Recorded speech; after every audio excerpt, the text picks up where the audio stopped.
तो hello guys, welcome back to our channel. तो हम क्लास 11th के यूनिट 12 और 13 के क्वेश्चंस के सॉल्यूशन लेकर आ चुके हैं। तो आप सभी क्वेश्चंस के सॉल्यूशन अच्छे से देख सकते हैं। तो जो हमारा यूनिट इकाई है जिसका नाम है कार्बनिक रसायन, कुछ आधारभूत सिद्धांत और तकनीकें। तो जो इसमें 2 अंक वाले प्रश्न है, तो 2 अंक वाले प्रश्न जो दिए हुए हैं तो इनके आंसर आप देख सकते हैं। यहाँ पर जो पहला आंसर है आइसोप्रोपिल एल्कोहल क्या है, तो उसका मैंने चित्र यहाँ पर नामांकन की पूछा है, तो उसका चित्र यहाँ पर बना दिया गया है, तो जिसका आंसर आप आसानी से देख कर लिख सकते हैं। फिर इसी में जो सेकंड नंबर है तो उसे भी आप देख सकते हैं, 2,3 डाइमेथिल ब्यूटेनॉल। तो इस प्रकार से भी इसका चित्र बना सकते हैं और इसका आंसर लिख सकते हैं। फिर इसके बाद हम लोग अपने अगले वाले क्वेश्चन की ओर चढ़ते हैं। तो आप लोग इस क्वेश्चन को देख सकते हैं, जो हमारा क्वेश्चन नंबर 2 है। तो इसका जो आंसर हमें लिखा है, इसका कारण अति संयुग्मन है। उदाहरण के साथ में इन्हें यहाँ पर उत्तर पूछा है, तो इस प्रकार से आपका उत्तर यहाँ पर दिया गया है। तो इसको आंसर आप यहाँ पर देख सकते हैं। इसी प्रकार से आपको इसका चित्र बना लेना है और इसे ही इसका आंसर लिख लेना है। फिर इसके बाद हम लोग अपने क्वेश्चन नंबर 3 में चलते हैं। तो उसका आंसर देखते हैं। तो जो हमारा क्वेश्चन नंबर 3 है, इलेक्ट्रॉन स्नेही के बारे में परिभाषा पूछा है या उसके बारे में पूछा है, तो हमने उसका आंसर भी दिया है। तो आप इसका आंसर भी यहाँ पर देख सकते हैं।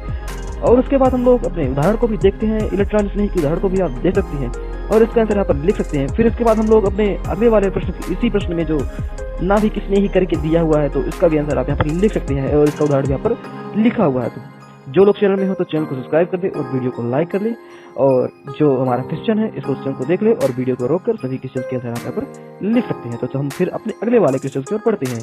तो जो हमारा क्वेश्चन नंबर 4 है, तो आपको इसका आंसर यहाँ पर देखना होगा, और जो यहाँ पर क्वेश्चन इसका 4th नंबर है, तो इसका आंसर यहाँ पर लिख सकते हैं।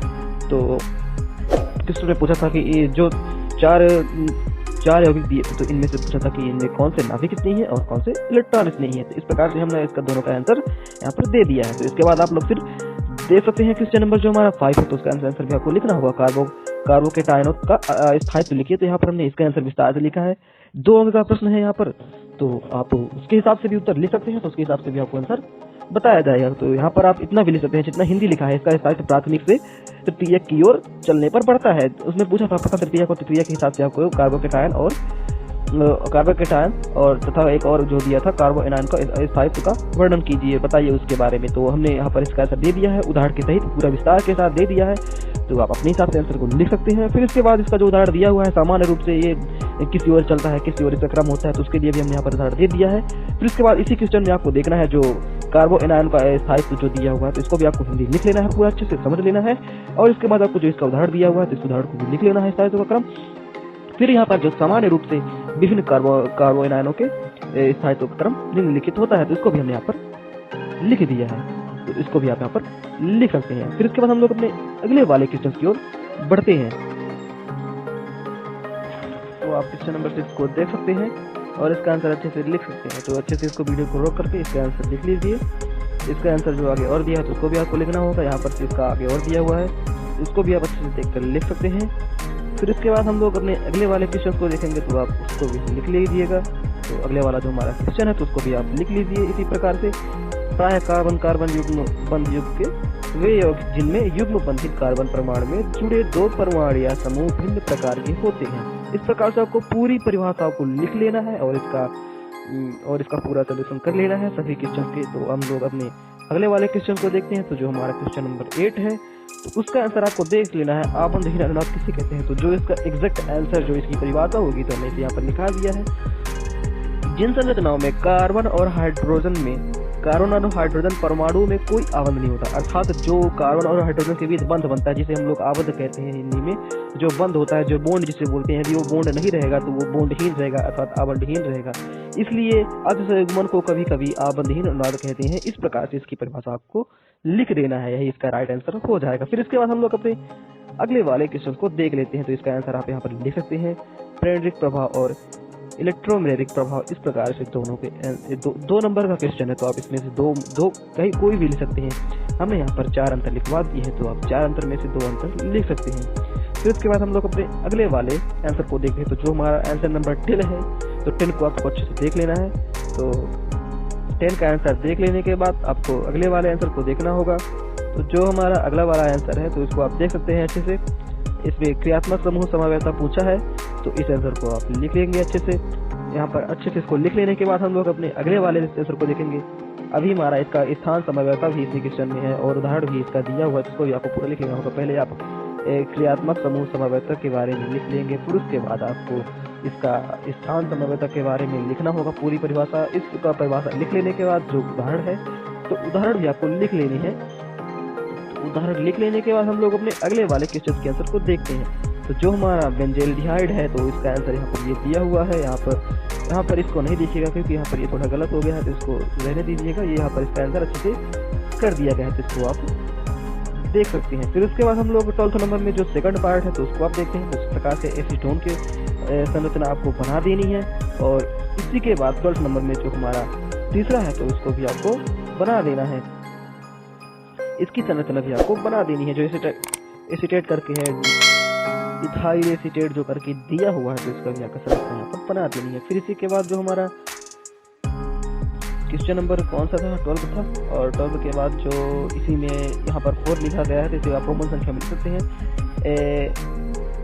एसीटामाइड के बारे में पूछा गया है, तो इसकी संरचना भी आप यहाँ पर बना सकते हैं अच्छे से देख करके। इसी प्रकार से इसकी संरचना बना लेनी है। फिर उसके बाद आपको जो हमारा यहाँ पर से इनके सॉल्यूशन समाप्त होते हैं यूनिट 11 के। फिर इसके बाद हम लोग अपने यूनिट 13 की ओर चलते हैं। तो आपको यूनिट 13 का नाम क्या है तो उसको आपको दिखा देते हैं। तो यूनिट 13 का नाम है हाइड्रोकार्बन। इसमें 3 अंक वाले प्रश्नों के उत्तर देने हैं। तो चलिए हम लोग अपने सही प्रश्नों के आंसर देख लेते हैं। तो जो हमारा 3 अंक वाले प्रश्नों के आंसर है, तो जो हमारा पहला क्वेश्चन है तो उसका आंसर आपको यहाँ पर इस प्रकार से लिख लेना है। पहले क्वेश्चन का आंसर आपको इसमें फर्स्ट पार्ट, सेकंड पार्ट और थर्ड पार्ट करके इस प्रकार से दिया हुआ है। तो इसके आंसर आपको लिख लेने होंगे। तो यहाँ पर थर्ड पार्ट वाले का आंसर लिख सकते हैं। इन सभी क्वेश्चंस के आंसर लिख लेने के बाद आपको सेकंड वाले क्वेश्चंस का आंसर देखना होगा अच्छे से। तो आपको सेकंड क्वेश्चंस के आंसर दिखाते हैं, तो आप अच्छे से लिख लीजिए। यहाँ पर से पहले आपको इस प्रकार से चित्र बनाना होगा। और इस प्रकार से चित्र बनाने के बाद आपको उच्च ध्रुवी आगुण और विपक्ष इस प्रकार से 2 चित्र बनाए गए हैं, तो आप इनको लिख सकते हैं।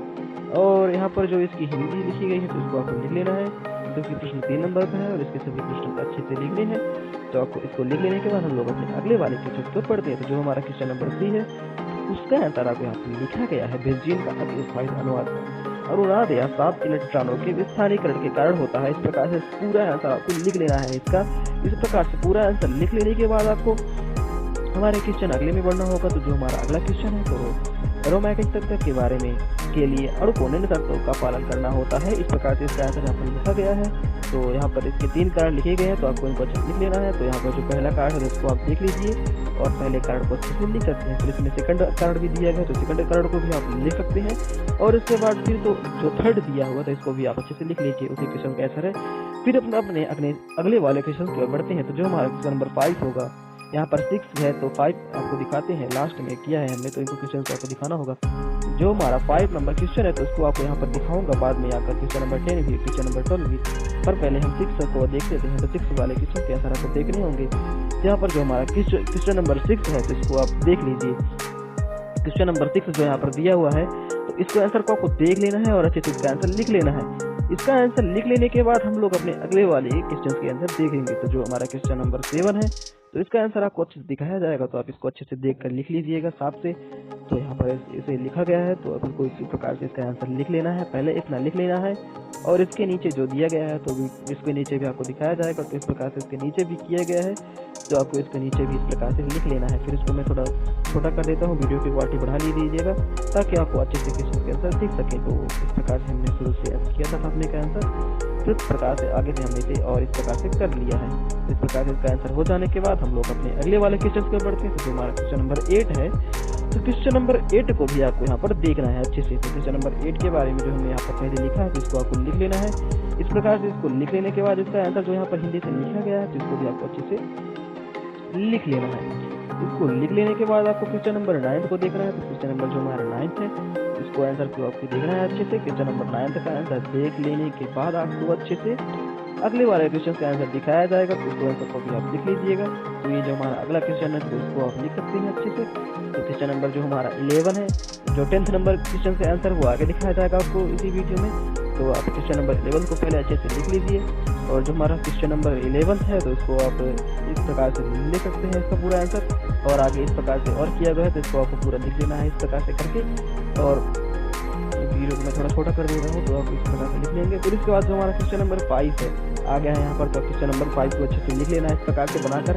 इसका आंसर जो यहाँ पर हमने कराया है तो बिल्कुल राइट आंसर है, बिल्कुल सही आंसर है। तो अब इसे इस प्रकार से कर लेंगे। तो उसके बाद हमारे टॉलरेंस उसने पूछी है, तो इसके बारे में भी हमने यहाँ पर चित्र बना दिया है। तो आपको इस प्रकार से इसको बना लेना है। फिर उसके बाद हमसे क्या पूछा है कि एसीटोफिनोल के बारे में पूछा है, तो इसके बारे में ये आंसर आपको दिया गया है। तो आप इसका आंसर रचना बनाकर यहाँ पर इस तरह से आंसर दे सकते हैं। फिर उसके बाद जो हमारा क्वेश्चन नंबर 10 है, जो अभी हमने बताया था कि इस वीडियो में दिखाना है आपको। तो जो हमारा एथाइन है क्वेश्चन नंबर 10 का जो पहला है, तो एथाइन के बारे में आपको इस प्रकार से लिख लेना है। फिर सोडियम बेंजोएट के बारे में आपको यहाँ पर बना लेना है। यहाँ पर इन संरचनाओं को बेंजीन की संरचना में, बेंजीन संरचना के रूप में बदलना है। तो बेंजीन का जो सूत्र होता है C6H6, तो वो आना जरूरी है, क्योंकि वो नहीं आएगा तो फिर आपका बेंजीन संरचना नहीं बनेगा। तो इस प्रकार से हमने सभी जो संरचनाएं हैं समीकरण जिसमें जो दिए गए हैं, तो इनमें C6H6 आपको जरूर मिलेगा। यदि जिस समीकरण को बोलेगा, जिस यौगिक और जिन सूत्रों को आपको बदलने के लिए बोलेगा बेंजीन में, तो उस बेंजीन के सूत्र में C6H6 जरूर होगा, तभी आपका आंसर राइट होगा। तो आप यहाँ पर इन सभी प्रश्नों के आंसर लिख लीजिए। सोडियम बेंजोएट और फिनॉल के बारे में आपको यहाँ पर लिख लेना है, और ये एथाइन के बारे में यहाँ पर लिखा गया है, तो इसको आप लिख लेंगे अच्छे से। यहाँ पर इसको भी लिख लेंगे। फिर उसके बाद हम लोग अपने क्वेश्चन नंबर 12 की ओर बढ़ते हैं। जो हमारा क्वेश्चन नंबर 12 है, तो इसका आंसर भी आपको यहाँ पर देख लेना है। अकल का नियम यहाँ पर इस प्रकार से आपको अच्छे से लिख लेना है। इस नियम को आपको लिख लेने के बाद इसका नीचे वाला जो आंसर है, तो इसमें तो जो फर्स्ट और थर्ड वाले जो चित्र बनाए गए हैं, तो वो आयरन एरोमेटिक नहीं है। एक इनका नाम क्या है, तो इनका नाम क्या हम आपको नीचे बताएंगे और समझाएंगे कि क्यों नहीं है। तो पहले आप इसको अकल का नियम देख लीजिए, फिर उसके बाद हम आपको समझाने वाले हैं। ये आयरन एरोमेटिक नहीं है। पहला और तीसरा जो चित्र बना है आपके पेपर में और क्वेश्चन बैंक में, तो उसको आप देख लीजिएगा। तो ये वाले जो चित्र बने हैं, तो ये आयरन एरोमेटिक नहीं है। और जो इनके नाम है, तो पहला जो चित्र बना है, तो उसका नाम है नॉन एरोमेटिक, और जो तीसरा चित्र बना है, तीसरा, तो उसका भी नाम नॉन एरोमेटिक है। और जो बीच में है, अर्थात दूसरा नंबर जो चित्र है, तो उसका नाम है एरोमेटिक। तो इनको मैं आपको समझाना चाहूँगा कि इसमें जो ये अंतर बॉन्ड बने हुए हैं, तो ये अगर पूर्ण होते तो सर्किल के रूप में अंदर घूमते, बट ये तो अंदर ये 5 कार्बन वाला चक्र है। तो फर्स्ट नंबर जो दिया हुआ है, तो इसको आपको देख लेना है कि नॉन एरोमेटिक है, और ये नॉन एरोमेटिक है। इस प्रकार इसी कारण ये क्या है कि आयरन एरोमेटिक नहीं है, और ये एरोमेटिक है। तो इस प्रकार से ये आयरन एरोमेटिक सेकंड नंबर करके है, ये आयरन एरोमेटिक है। तो इसका आंसर आपको सभी क्वेश्चन के आंसर आपको यहाँ पर मिल गए हैं। तो आप सभी क्वेश्चन के आंसर मिल जाने के बाद आप हमारे चैनल को सब्सक्राइब कर सकते हैं, और फिर अगला वीडियो हिंदी के क्वेश्चन बैंक से रिलेटेड अपलोड होगा। तो आप उन सभी क्वेश्चन के आंसर जरूर देखिएगा, और ये जो क्वेश्चन आपको प्रोवाइड किया गया, तो सभी क्वेश्चन के आंसर दे सकते हैं, और हमारे चैनल को सब्सक्राइब कर सकते हैं, और वीडियो को लाइक कर दीजिएगा, और बेल आइकन को जरूर प्रेस कर लीजिएगा। वीडियो देखने के लिए धन्यवाद।